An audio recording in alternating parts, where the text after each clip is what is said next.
Welcome to the deep dive. We're plunging into some complex stuff today, hoping to pull out the key insights for you. That's the plan. Our focus, Uganda. A country, just brimming with culture, heritage. Its history really stretches across the globe in some ways. Absolutely. And it was once seen as this real high point, an apogee even. So for this deep dive, we've gone through a pretty comprehensive historical overview. Yeah, the idea is to give you a shortcut, basically, to get a handle on Uganda's complex past, its current challenges, and maybe where it's heading. Our mission, as always, is to help you figure out what's most important in all this material we've looked at. Exactly. Making sense of the complexity. Okay, so let's rewind. Way back. Before colonial maps, before all that, the material traces Uganda's roots to the people of Mount Elgon. Right, and that's going back to the 2nd century AD. I mean, that's almost 2,000 years. Wow, that's a long view. It really is. And what's fascinating is how these early groups, especially the Bantu people, migrated into what's now Uganda around the 8th century. They formed groups like the Bakiga, the Besengora. The Begisu too, right? Yes, them too. And for centuries, the sources describe this period as, well, remarkably peaceful. No written records, but this sense of a paradise where creation flourished. A paradise. Yeah. It really stands out, doesn't it? Especially given what comes later. It does. It paints this picture of divine power ensuring peace, almost. A sort of foundational harmony that, gets completely disrupted down the line. Okay, so from this sort of ancient peace, kingdoms start to emerge. Big ones. Yeah, by the late Middle Ages, you've got major Central and East African kingdoms right there in Uganda. Even these large Nilotic empires founded by cattle keepers, apparently. The Buganda seems key here. Definitely. The material really highlights the Buganda kingdom, calls it the foci of Central African civilizations of the present Uganda. Foci. Okay, so it was influential beyond its own borders. Hugely. It helped shape other kingdoms, too, like Bunyoro Katara, Angkol, Toro. It really underscores the diversity then. Even back then. Immense diversity. Music, drama, folklore, rituals, art, even different ways of building things across all the different tribes. It was incredibly rich culturally. So you have this era, flourishing kingdoms, diversity, relative peace. And then colonialism arrives. The big turning point. A massive turning point. And the material calls Uganda's experience a study in contrasts. How so? Well, initially, it was kind of a sideshow for the British, especially compared to Kenya. For like the first 30 years, they basically overlooked it. Ignored it. Pretty much. Chronic ignorance of and indifference towards its affairs, is the phrase used. There just weren't any obvious resources they wanted right away, no immediate interest. But that indifference didn't last, did it? No. Competition kicked in. Germans were also making moves in the region, so the British felt they had to act. Which led to this hasty and reckless expedition. Exactly. By the Imperial East African Company. They planted the British flag on Masaka Island March 18th. And there's some odd details mentioned, like blowing up a sacred rock. Yeah, a sacred rock at Rubaga was blown to smithereens. And weirdly, it says, the happy people of Uganda celebrated. Celebrated. That sounds strange. It does. Maybe naive. Maybe they didn't grasp the implications. It suggests a really complex, maybe confused initial reaction. So despite this weird start, Kampala, which was the Buganda capital, gets chosen as the administrative hub. Surprisingly chosen, the text notes. And from there, you start seeing the first bits of modern infrastructure. A nascent railway connecting Entebbe and Jinja, early European settlement. Okay, so colonialism starts making its mark. The material talks about a dual impact, right? Good and bad. Very much so. On one hand, you can't deny it ushered in a new age. It brought things like formal education, a sense of social order, rule of law. Things that curbed unnecessary violence and anarchy, as the source puts it. Yes. And it created a market-oriented economy, Western education forming the basis for a modern Ugandan elite. So, definite changes, some seen as positive infrastructure. But then there's the other side, the predator state framework. Mm-hmm. That sounds ominous. It is. The sources are quite blunt. Colonialism wasn't just about taking stuff. It exerted cerebral hegemony and structural violence through its ideology. Okay, cerebral hegemony. Let's unpack that. Like thought control. Basically, yeah. Dominating minds, ideas, changing how people saw themselves, their society. And structural violence means building inequality right into the systems being created. So systems that automatically disadvantaged locals. Exactly. Which, as you can imagine, made building a nation after independence incredibly difficult. You're fighting against these deeply embedded controls and inequalities from the start. Right, so fighting for independence must have been tough, especially against that backdrop. And Uganda got independence later than others in the region. Much later, yeah. The shift in British thinking really only started after World War II. After the war, That's when the policy began to concern itself with the natives' demand for a larger voice. But it was a slow start. you see that with the Central Legislative Council in 1945. Only 2 elected Ugandans, compared to nominated Europeans and Asians, Exactly. Minimal representation. And that predictably fueled a lot of frustration. which led to rising nationalism. It did. People started trying to make things locally, reduce reliance on the white man. Economic self-sufficiency was part of it. And protests, were they violent? Initially, mostly peaceful protests and negotiations through letters, especially from the Baganda in the south. They had a bit more leverage early on because of the infrastructure in their area. But they wanted more than just letters. They wanted a whole new constitution, didn't they?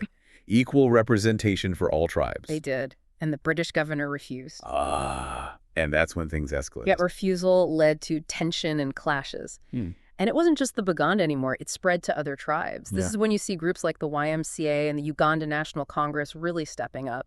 Pushing hard for representation. Relentlessly. Lodging petitions, demanding a voice, pushing for a genuinely inclusive future.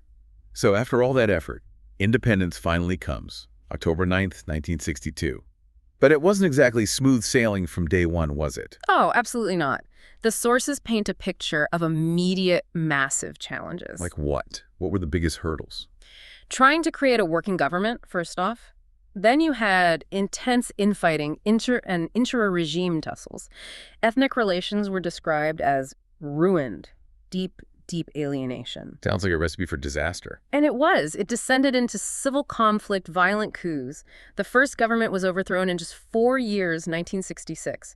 Top officials slaughtered. Slaughtered, that's grim. It was incredibly grim. The texts talk about killing fields, bodies left by rivers. Intellectuals were calling it a paradise lost, a stark contrast to that early history we talked about. And out of that chaos, Idi Amin emerges. Yes, a military coup. He sets up a virtual dictatorship. How did he manage that? A mix of things, apparently. Charisma, but also extreme brutality. And political cunning, guile. His slogan was, "The latter days." Ominous, really. Did people support him at first? Some did, yeah. He gained initial popularity by purging people linked to the old regime. But purging meant dismissals, prison, killings, forced exile. The stories from that time are chilling. A general shot and thrown to lions. A bomb in a church. Horrific anecdotes, yeah. And it wasn't isolated. The interior minister, Abubakar Mayanja, is mentioned as key in turning Uganda into a full-blown police state, systematically martyring opponents. And this internal brutality eventually spilled outwards, leading to war. Yes, the Uganda-Tanzania War, 1978-79. Huge cost, massive troop involvement. Amin had kicked out the Ugandan Asian community, imposed price controls, rounded up Tanzanian refugees. Relations were terrible. So Tanzania eventually intervened. They declared war, and eventually they captured Kampala on April 11th, 1979. Amin was ousted. What happened after Amin? Was there a return to stability? Well, the next major shift was in January 1986. The National Resistance Army, the NRA, marched into Kampala. It was seen as a bloodless coup and widely welcomed at the time. A moment of hope, perhaps. Definitely.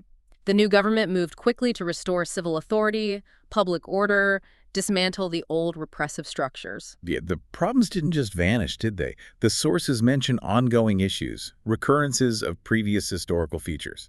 That's the really tough part. Despite that progress, concerns linger. Corruption, human rights abuses, tribalism, sectarianism, even state-engineered killings are still mentioned as worries. So political violence remains a threat. It seems so. When groups feel shut out of power, violence can erupt. And there's been this ongoing failure to properly integrate various armed groups into the national framework. It's a persistent vulnerability. Which brings us closer to Uganda today. Yeah. After navigating all that, what's the current picture? Economically, for instance. It's stark. Still one of the world's poorest countries, even though it's Africa's second most densely populated. What do the numbers look like? Pretty sobering. Over 4 million tons of food shortage mentioned. $145 million spent on food imports each year. And maybe 15 million people eating just one meal a day. Wow. Despite being resource-rich, potentially. Exactly. 80% of the population relies on subsistence agriculture, which is stagnant. Yet there's this huge cultivable land, massive potential for organic farming. It's just not being utilized effectively. Why not? What's holding it back?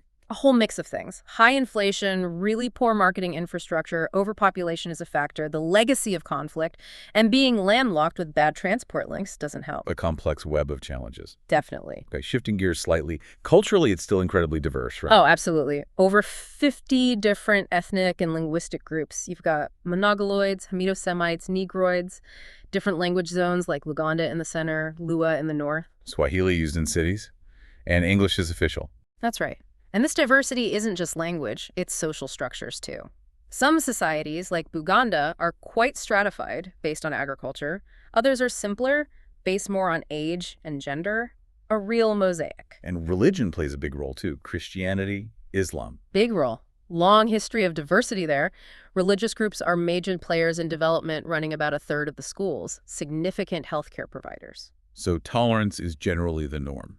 Generally, yes. But the sources are clear that religious intolerance hasn't gone away. How does that manifest? Things like laws targeting homosexuality, restrictions on certain congregations gathering, even reports of media abuse against religious groups, attacks on property, and sadly, unsanctioned killings. So it's complex. Okay. What about education and healthcare? You mentioned religious groups are involved. Has there been progress? There has. Uganda has this dual education system, the formal British model brought by missions, and the informal pre-colonial tradition of oral learning and practical skills. And healthcare. Since 1986, definitely improvements.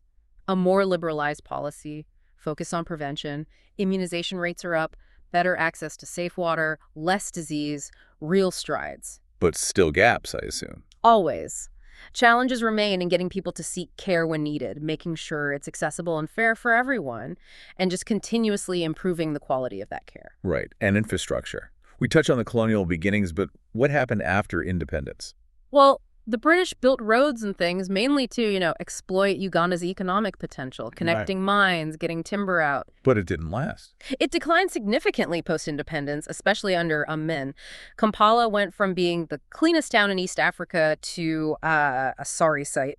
Garbage, potholes, animals roaming. When civil servants just left. Over 90% absconded, the text says. A total breakdown. That breakdown seems to echo in the media landscape, too. Control and regulation. Yeah, ongoing issues there. Government regulation and control of key media outlets to limit free expression. Which is ironic, because Uganda was early with FM radio, wasn't it? First in East Africa, over 150 stations by 2001, but also seemingly the first to really clamp down, bitterly containing radio broadcasts. Why? What's the driver, according to the sources? It suggests it's more about a selfish love for power and control of others' opinions than about what the people actually want or need from their media.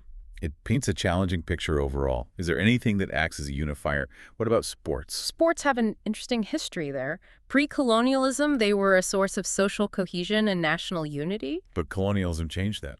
Turned it into a weapon of exclusion sometimes. After WWII, though, it was recognized again as a potential unifier. National teams, federations, facilities were built up. But even that had a twist. Yeah, later rulers sometimes saw that unifying power of sport as a potential threat to their stability. Everything seems complicated. It really does. Let's talk about the future then. The youth. Yeah. Huge young population, right? Massive. Over 48% under 15. That's incredible. Potential productivity, creativity, and competitiveness. Huge potential. But what's the reality for them? The reality, unfortunately, is often grim. Youth unemployment is staggeringly high, like 7 out of 10 are unemployed or underemployed. And the consequences? Really serious social problems. Crime, teenage pregnancy, disease, drug abuse.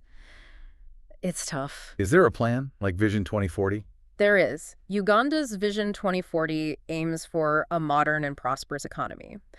But initiatives designed to help, like the Youth Livelihood Fund, haven't really worked out. That fund only paid out 24% of its budget before getting suspended. So young people are leaving. Many are running to urban cities seeking for jobs, or just abandoning her to pursue a better destiny across land and sea. A real brain drain, potentially. And internationally, how does Uganda fit in? Still reliant on outside help. Still quite reliant, yeah. Military trained and supplied by the British, for example, and constant external pressure for good governance, opening up the economy to foreign investment. It's a continuous balancing act. So wrapping this up, it's a powerful story, isn't it? Uganda, the Pearl of Africa, full of natural beauty, resources, yet still grappling with being one of the world's poorest countries. Corruption, rights abuses, political stagnation still very much part of the picture. It's a stark contrast, and you see that drive, especially among the youth, to look elsewhere for opportunity. Which brings us to a final thought, really. Go on. We see many Ugandans leaving, trying to build lives abroad. So the question becomes, where does Uganda's future actually lie? Is it solely within its borders? Or is it also in the potential and the achievements of its people scattered across the globe? Like that young scientist, a girl from Uganda with an invention touching water mentioned in the sources. Exactly. Is she not living the promise of a future Uganda? Even if she's doing it somewhere else, it makes you wonder, is the future contained or is it diasporic? A really interesting question to leave people with. Is Uganda's future inside the country, or is it also being built by Ugandans everywhere? Something to think about.